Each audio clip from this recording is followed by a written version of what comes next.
Fancy, welcome back, and it is a good morning indeed because we get to kick things off together. But of course, we also get into some very important conversations. Now, when we talk about water in South Africa, unfortunately, it is one that is scarce in terms of commodities. And of course, it is KZN as well as Gauteng that are suffering the most at the moment, where you're finding homes where it's either low pressure or unfortunately just even dry taps. And there's so many things that are currently happening at the moment that are trying to alleviate this, but at the very same time, it is a crisis. So this is why we want to get to the bottom of it, because it's even been said by experts that no, it's not just about low levels and dams. It's also, unfortunately, all about the pipes, about water leakages, and even just the recovery time when it comes to the maintenance that goes on. So to help us understand a little bit better today about how exactly we are moving forward in terms of the water crisis in South Africa, from WaterCan, we've got none other than Dr. Ferrial Adam, who's here to chat with us and hopefully help us out as a country, forgive me. Everyone, let's give a feel-good welcome. It's Dr. Ferrial Adam.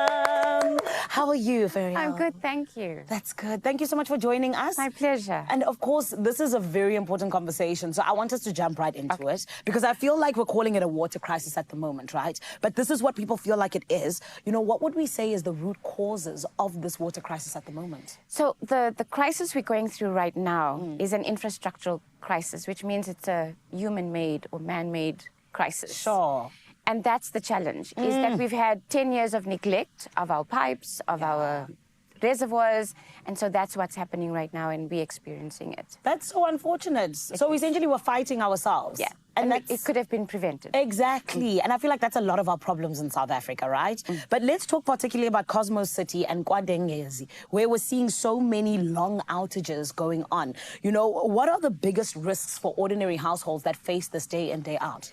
So the obvious thing is, you know, we need water for life. We need water for everything we do, for, you know, eating, for drinking. Yeah. Young people need it. If people have illnesses, they need to have their meds with clean drinking water, and they don't have it. Yeah. So it's affecting everything that we do, from schooling, because young girls are not going to schools because schools don't have water. Yeah. And at homes, people aren't drinking enough water, and we need that for our own kind of healthy living. So it's affecting education, it's affecting health, it's affecting our livelihoods, our, you know, people who run small little shops at home, baking, anything like that. It's affecting that little small economy, which is really the heart of our economy in South Africa. We forget it's the small economy that's feeding us. Yeah. So it affects all sectors of society. When you have those long outages, it affects right down to the ground. Dr. Adam, you actually just opened up our minds a little bit more, I think, because sometimes you just think of, oh, I can't have some drinking water, or I can't have a bath, but it's businesses. It's the fact that girls can't go to school, which is so bad. But of course, I think that, you know, when we talk about finding ourselves in a crisis, communication is such a strong part of it, so that people can understand where exactly we are. Talk to us a little bit about when we say service delivery, why is communication so important, and where are we exactly in terms of how good it's actually going with the communities? I think the open communication allows us to have an open, transparent government, right? So instead of you just having no water and everyone's trying to figure out why do we have no water, looking at WhatsApp groups, we need just the utility to say, this is the problem, this is how long it's going to take to get fixed, and you'll get water 3 days in 3 days or 2 days. This is what you need to do in the meantime. Yeah. But we don't have that.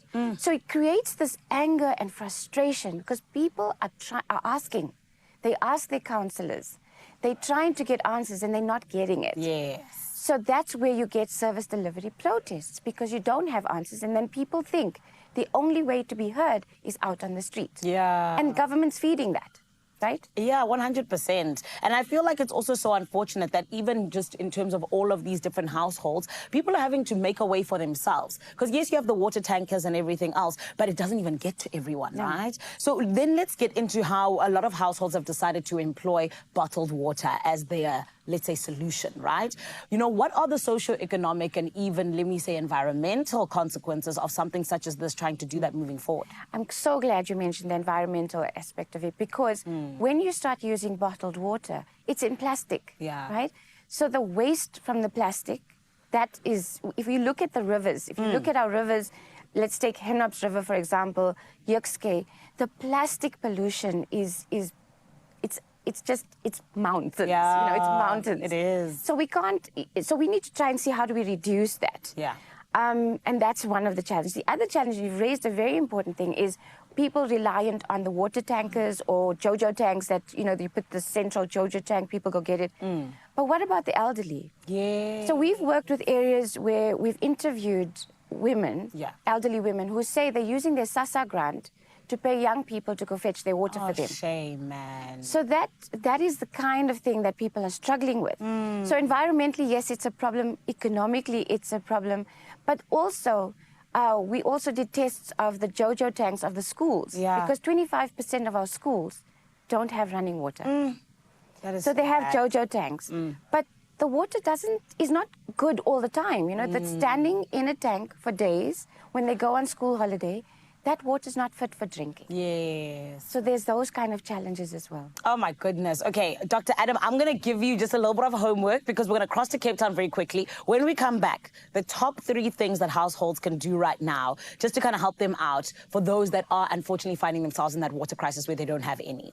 We're going to be getting Dr. Adam to answer that in a little bit. Make sure you don't go anywhere because, my friends, the water scarcity is a scary thing and we do need to keep ourselves knowledgeable, right? However, for now, let's cross on over to Cape Town. My gorgeous Carissa, what's going on?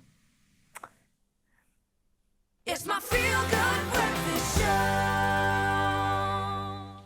Even on your Feel Good Breakfast show, we're here to have important conversations, Mzansi, because we know about how water scarcity is affecting more and more areas in this country. And this is why we've brought along Dr. Adam from WaterCan to help us understand how can we actually cope in this climate that we find ourselves in. So, Dr. Adam, I gave you a little bit of homework and I asked you to please tell us what are the top 3 tips that you can give us to kind of survive any sort of water outage that we might face. Forgive me. Okay, so the first one is to reduce our use, right? So in the house, when you're having a bath or showering or whatever, try to collect as much water as you can so you can use it in your garden. Okay. So that's kind of reusing, recycling the water. Yes. Right? Yes. The second thing that we need to do is prioritize your drinking water. You're obviously not going to be able to drink the same water that you've reused. Yes. So you need to figure a way out of how do you keep your drinking water separately and try to keep it in a cool place. Yeah. And be aware that that's your drinking. So separate them out. Yes.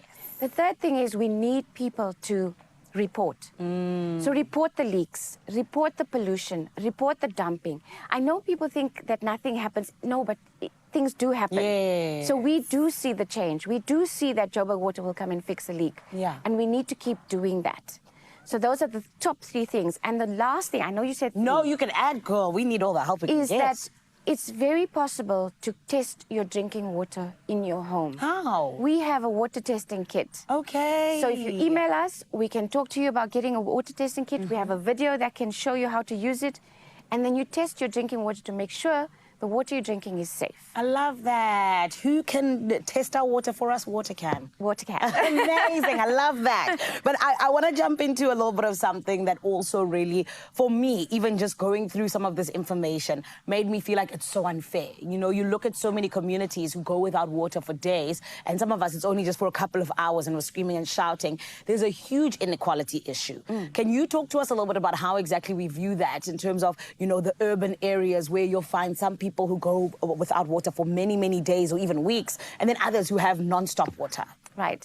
So that is a challenge, and that is something that we're trying to highlight with the city, because you'll get many parts. Let's start with just the urban areas, and let's just look at Joburg, because you talked about Cosmo City.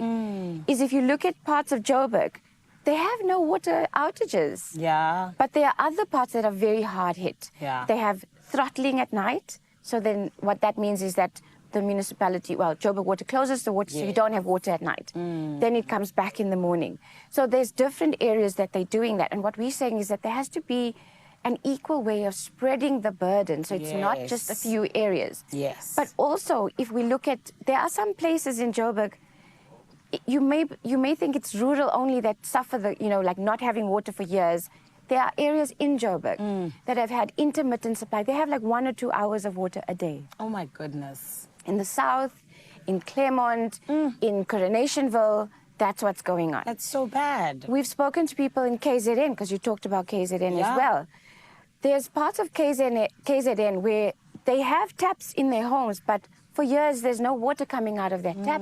So they rely on the streams for their water supply. Oh my goodness. A lot of those streams are very polluted. I can imagine so. Right? And the municipalities are not listening. So that's a challenge, is that all around our country, we've got local municipalities that need to actually just listen to people. Yes, and can I ask as well, just on this specific topic, you know, what protections should exist for vulnerable communities? So I think the first thing is that the Constitution says that water is a basic human right. Okay? Exactly. That you should not be going out without water for more than 7 days a year. Yeah. Right? Sure. So the alternatives need to be put into place so that people have access to clean drinking water. Yes. That's the basic. Sure. And I think we're also saying municipalities need to do their jobs so that we don't now start feeding that water tanker mafia that's growing. Yes. Water tankers must be a short period of time, not a constant.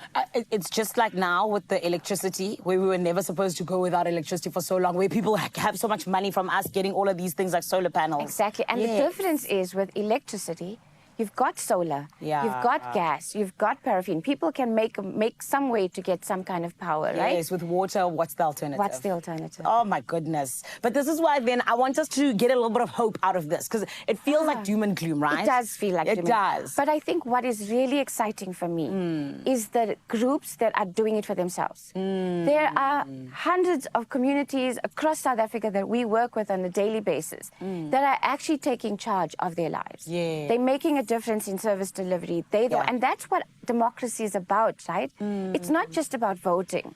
It's about being part of the change you want to see. Love and that. water is the one way we can do it. I love that. Nelson Mandela would have been proud of that line. I like that. And of course, Dr. Adam, I'm sitting here and I'm just like, you know, there really are so many community-driven initiatives like you're talking about, you know. Do you have any examples for us? Just in terms of maybe someone's out there and they're like, possibly I can get into it, but I don't even know how. Yes. I mean, if you look at, we're working with a number of, I'm going to give you a few. There's Pondoland Pride, which is a group that is just thriving. They have river cleanups.